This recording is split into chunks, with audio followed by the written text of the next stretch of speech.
Sir, after po ng LTO, nakita na natin yung epekto niya.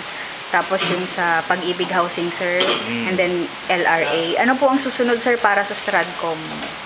Yung SSS Unified Multi-Purpose ID.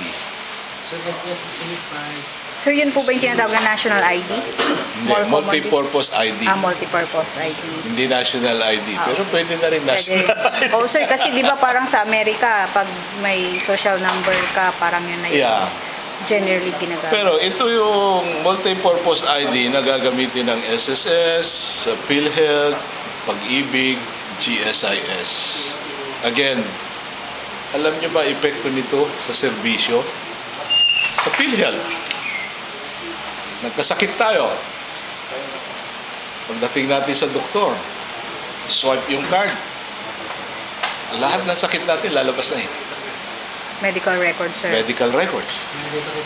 Di ba? So yung doktor, hindi na magkakamali. Alam na yung history natin. Hindi katulad ngayon, pagdating nyo sa ospital, tanong, ilang taong ka na, nabibigyarilyo ka ba, anong bisyo mo? Patay ka na bago matapos lahat yung interview, di ba? Pero with technology, pagdating mo sa doktor o sa hospital, pag swipe mo ng card, pak!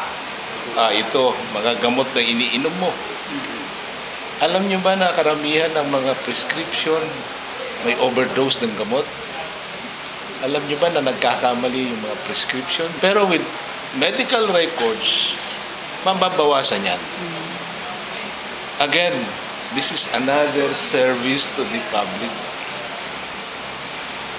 The Social Security System, Unified Multi-Purpose Identification. So, pwede kayo mag-cross-reference. SSS, Pag-ibig, PhilHealth, GSIS.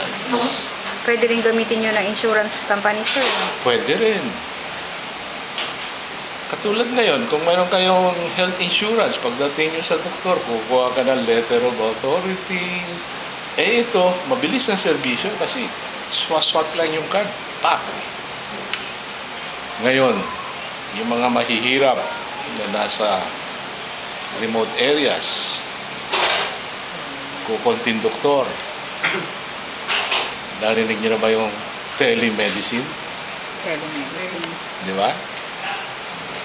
So, pag yung pasyente nasa barangay, kailangan nyo na espesyalista, yung rural health doctor natin dito, pwede mag-internet, kung saan parte ng mundo. Pwede sa Amerika, kung mayroon tayong connection sa kung saang hospital, pak, gagamutin yun. Titingnan lang yung records. Online. Yan ang mga magagawa ng technology. Yung RFID, babalitaan nyo naman siguro. Yes, sir. Oo nga po, sir. Oo nga po, sir. January 4, tuloy natin. January 4. Nag-file sila ng TRO sa Supreme Court, so let the judicial process decide. Ito ba mabuti o hindi?